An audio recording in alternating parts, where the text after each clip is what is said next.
Բարի օր, ես Աստղիկ Սարգսյանն եմ։ Մեր ձեռքը պահում ենք կարևորագույն իրադարձությունների զարկերակին։ Հայաստանում է Ցեղասպանագետների միջազգային ընկերակցության նախագահ Մելանի Օ'Բրայենը։ Այսօր նրան հյուրընկալել եմ իմ տաղավարում։ Dear Mrs. O'Brien, thank you for accepting the invitation. Thank you for having me here.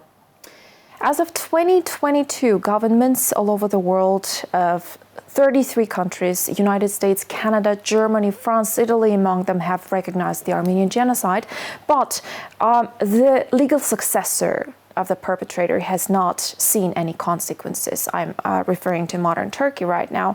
What should follow international recognition of genocide and why it doesn't? Well, first of all, we need more countries to recognise the genocide. I'm from Australia and my own country has not recognised the Armenian genocide, and that's something that I'm working on there is lobbying our government to do that. Because I think the more governments recognise the genocide, then the more likelihood there may be pressure on Turkey. And with recognition comes, it's really a moment of healing for those people in the Armenian community, not only in Armenia but around the world.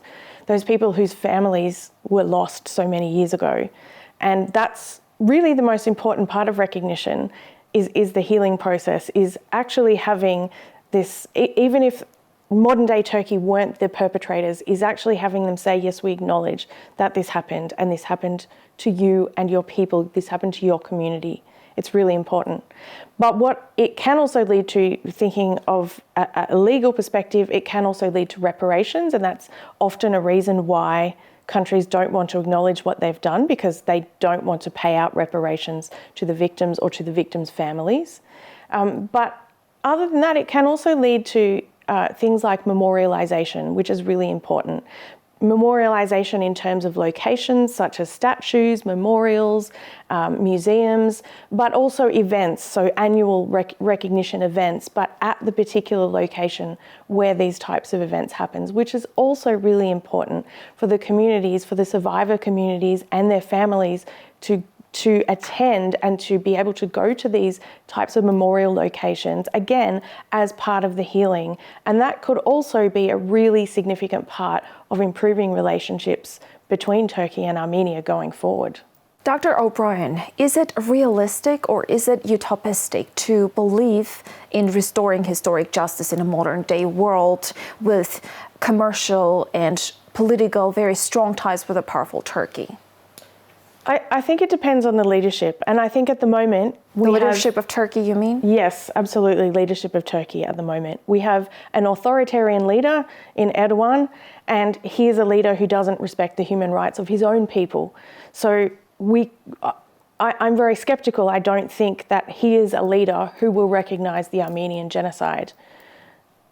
So a democratic leader in Turkey might lead to the recognition? That may be possible, yes, yeah. I think that, you know, moving forward, if we were thinking about how could this happen, then other countries would need to put pressure on Turkey to become a democratic state, to have a new leader, and also, even though it's unrelated directly to the Armenian genocide, but to respect the human rights of people within Turkey. Because creating that human rights culture also leads to recognition of past atrocities. So that's quite important. Let's come back to the present day. From genocide to what we have, to the pre-genocidal, I would say, according to some evaluations, even to that of the Prime Minister of Armenia, Nikol Pashinyan, we have a pre-genocidal situation in Nagorno-Karabakh where Armenians live. And I think it would not be an exaggeration to say that we're facing a parallel situation there to what Armenians faced in the Ottoman Empire 100 years ago before the genocide. Now, the question is, the international community seems to be very responsive to the aftermath of a genocide. But how good is the international community is at preventing one? Unfortunately, it's not always effective. And in the case of Nagorno-Karabakh, there is definitely a risk of genocide. So some of the risk factors that exist in this particular situation actually include the Armenian genocide itself more than 100 years ago.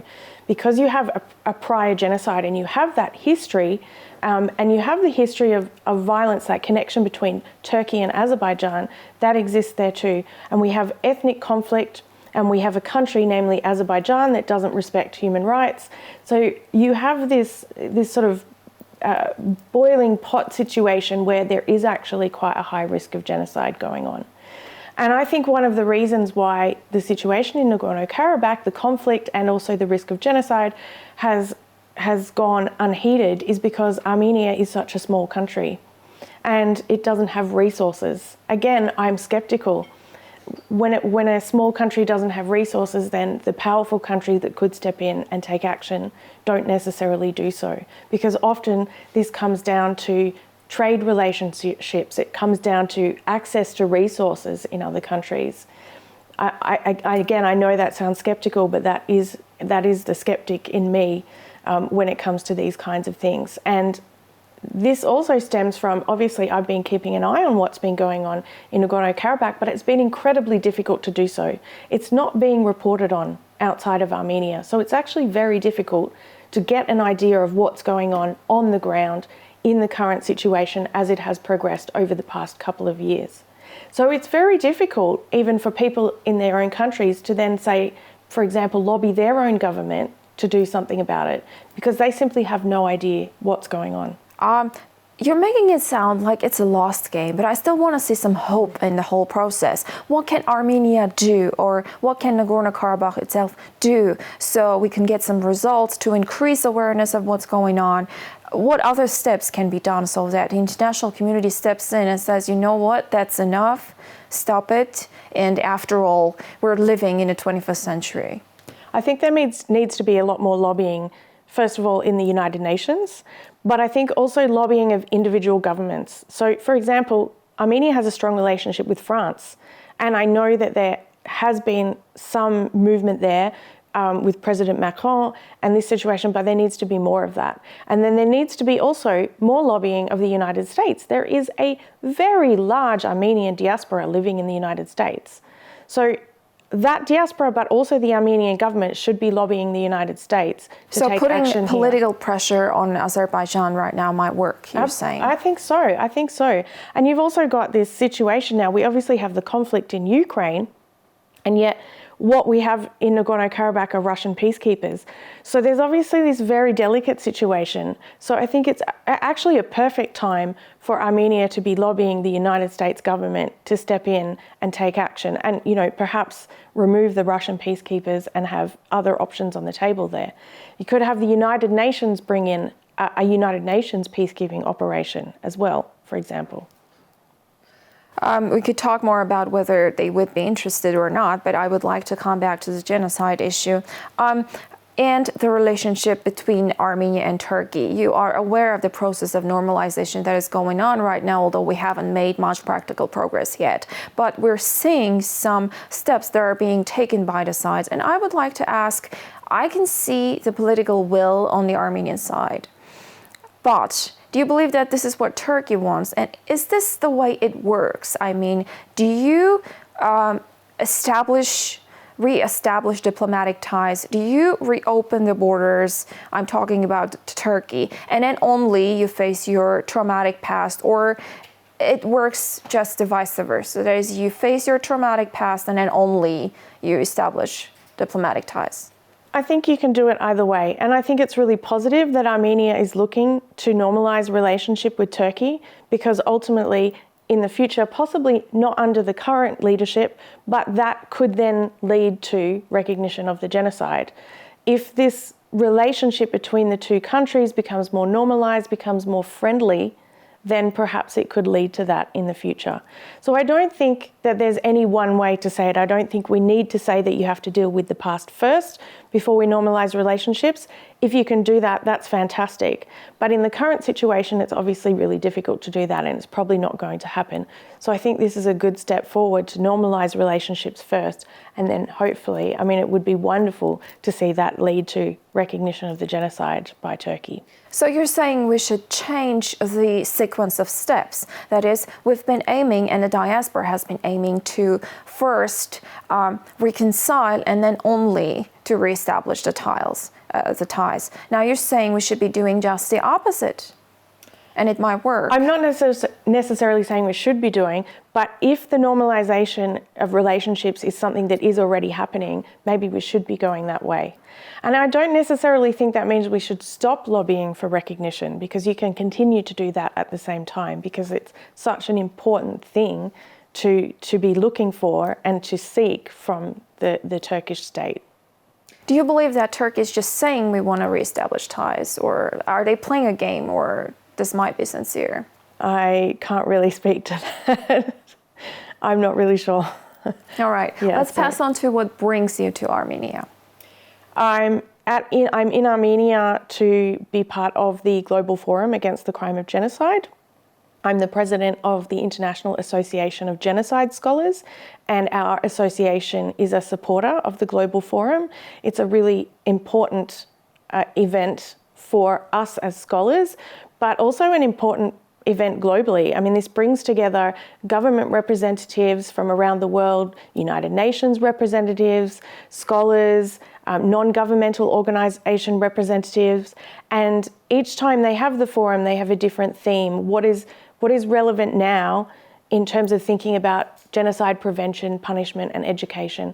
And this year we'll be looking at genocide prevention in an era of new technologies, which of course is a huge challenge. I mean, technology has always been part of genocide and the way it's been committed, even as far back when we're thinking about the Armenian genocide. But obviously today we have different technologies. In particular, when we think about technology, we think about digitalization, and we think about the internet, and we think about social media. And so there'll be a lot of discussion about these kinds of issues, and we've seen the use of social media by the military junta in Myanmar as part of the genocidal process against the Rohingya minority peoples in that country. So we know that these new technologies, these digital technologies, and in particular social media, can actually be used. They can be weaponized as part of the genocide process, as part of it becomes a means of delivering the hate speech in genocide. And so we'll be discussing how that's being used, what kinds of solutions can we do, how is the legal system looking at that, but also how people will also be discussing how can we use technology to prevent genocide as well.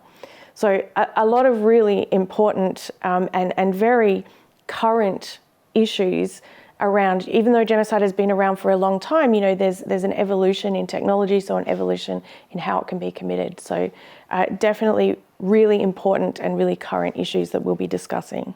Dr. O'Brien, are there any genocidal trends in the country, in the world today, or do you believe that people are becoming more pacifistic nowadays? Oh, I wish I could be that hopeful.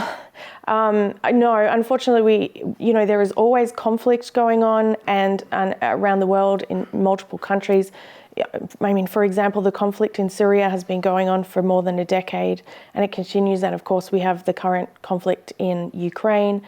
In terms of genocide situations, we have the situation in Ethiopia with the Amhara people, we have the Uyghurs in China, and we still have the Rohingya who, while not many of them are actually left in Myanmar, are sitting there in refugee camps in Bangladesh and have been sitting there for years now, but have no chance to return home to Myanmar while the military junta is still in leadership there, because obviously that risk of genocide continues if they were to return back to their homeland.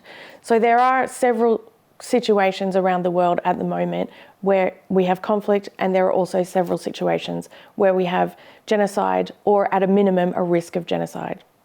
As a global culture, are we getting any better at preventing genocides, or it's the same as it used to be? We are absolutely getting better at preventing genocides. Researchers spend a lot of time trying to understand how genocides work. Why do they take place? And that's actually really essential to understand and to be able to prevent them. Mm-hmm. Yes. And organisations like the UN also spend time on this. And they have reports that release, here are the risk factors of genocide, so that we can watch out for them. And organisations like the UN, even though it's not perfect, it is really important that it exists, because its job is to look after peace and security in the world. And that includes genocide prevention and stopping genocide when it's happening. And while it doesn't always do that, it certainly does. And there are instances where violence has been curtailed and even if it has started, it has been stopped. So I think we are getting much, much better. Generally, we have a knowledge of why these things happen, how these things happen, and so we can stop them in the early stages or at least the mid stages before they progress to, the ultimate stages of genocide. How do we make sure this painful, traumatic past never repeats itself in our region? This is a really challenging question, but I come back to this concept of recognition, because if you recognize something that has happened in the past, then you say, actually, we know that we did something wrong and we're not going to do that again. And it creates an attitude of acknowledgement that something wrong happened and that it shouldn't happen again in the future. So I know that recognition may seem like something that is light and perhaps unimportant, but it's not. Aside from the really important healing process for the communities, it can also lead to prevention of future atrocities because it has healed the relationship between two communities. And so therefore there isn't that intergroup tension that exists without recognition. So we should be putting more political pressure and build momentum by still going after recognition 100 years after the genocide happened. Absolutely. If we want to get any practical results. Yes, absolutely. Yeah, absolutely. I think that it's I know it's frustrating, and I know the communities are frustrated because there's so much lobbying, and there has been lobbying for so many years now. It's over 100 years since this happened. But that doesn't mean that it's not important to have the recognition that something happened and mend that relationship and move on. Thank you. Thank you for having me. Իմ հյուրը Ցեղասպանագետների միջազգային ընկերակցության նախագահ Մելանի Օ'Բրայենն էր։ Կհանդիպենք։